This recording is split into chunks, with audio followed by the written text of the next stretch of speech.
want to talk to you today about rescuers, except not rescuers as rescuers, but rescuers as addicts.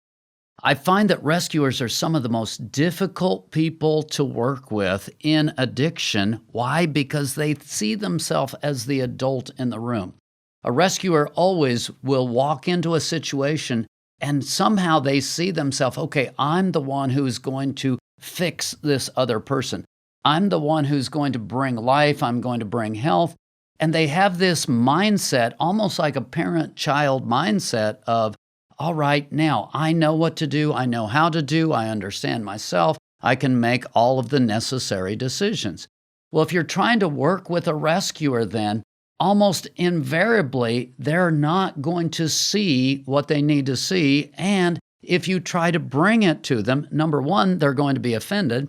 And number two, if they're not offended, they're just not going to be able to hear it. Because rescuers instinctively have what I call an adult-child view of life. They're the adult in the room. You've got the child. They see that. How dare you approach them in a way that breaches that adult-child mentality?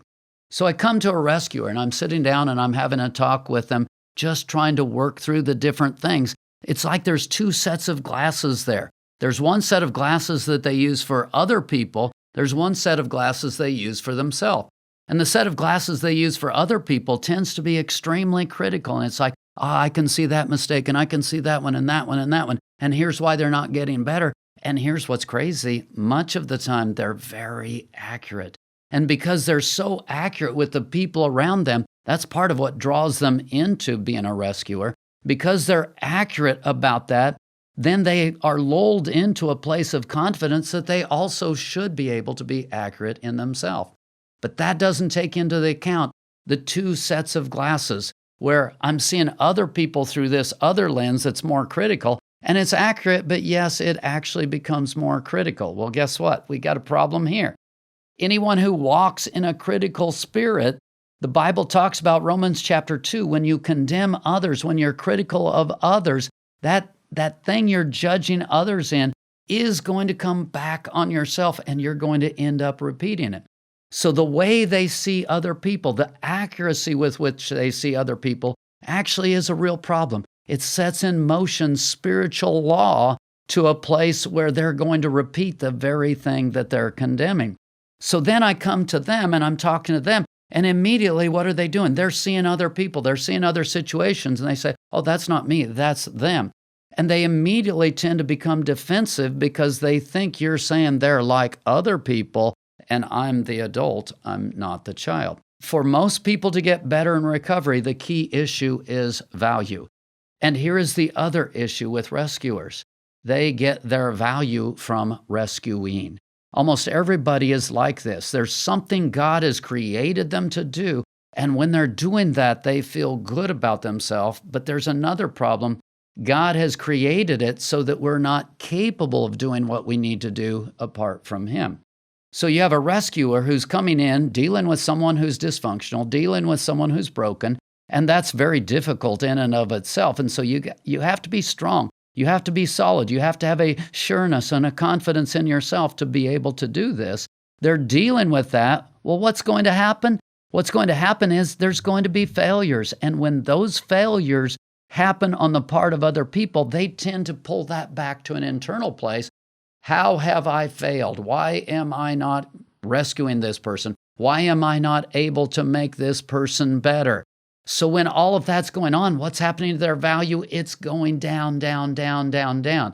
So the rescuer steps in, they begin to work with other people, they're laying their lives on the line, they're personally engaged, they're attached at a high level, which means they're feeling things at a high level, and the other person fails. They have no control over that. All they've done is brought this little piece of influence. They have no control over that, but they take it personally. And then when I take it personally, it begins to get to me. I've been in a pride place. That adult thing that I've been describing, that's a pride place. I've been in a pride place. When you're in a pride place, where do you swing when you go down? You swing into a self-pity place.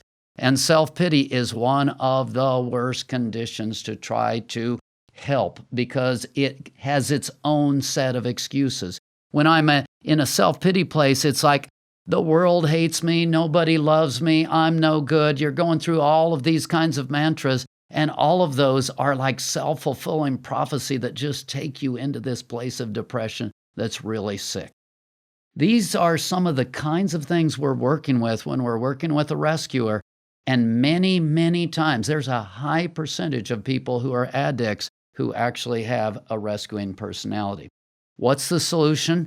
Solution is simple. Stop. Stop rescuing. Start recognizing this one fact, and it is a huge fact. You have a minimal ability to affect the people around you. Here's where I like to start. Over 90% of what happens in another person is subconscious.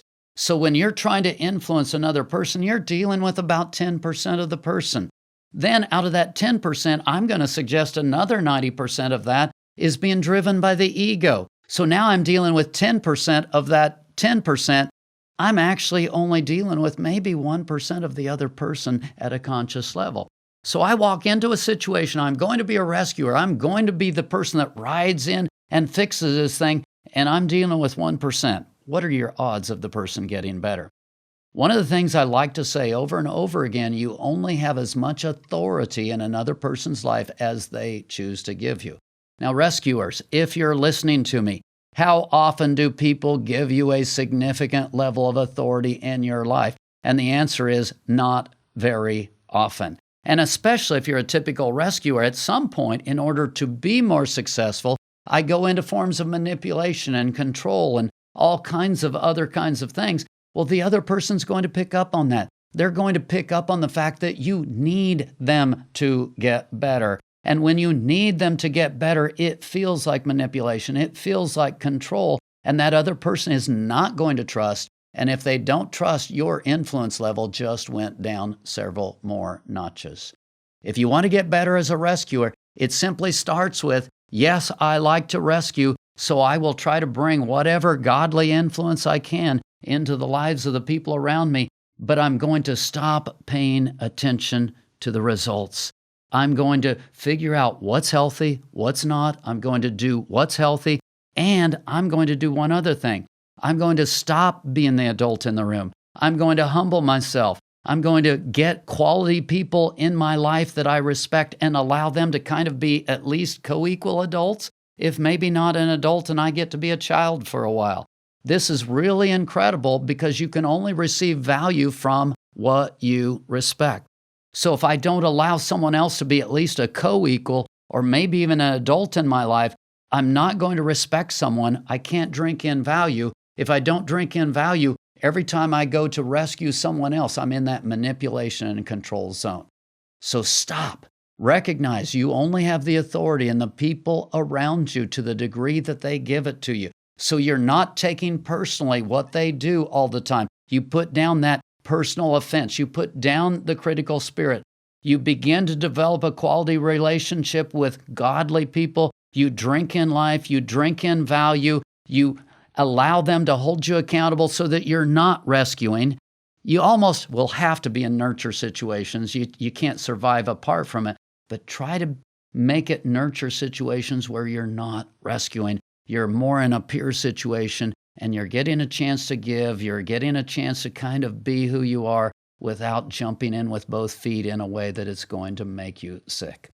I've given you a lot of information to work with. Man, I hope this helps. I love sharing with you. We'll see you next time on another Tips Towards Recovery.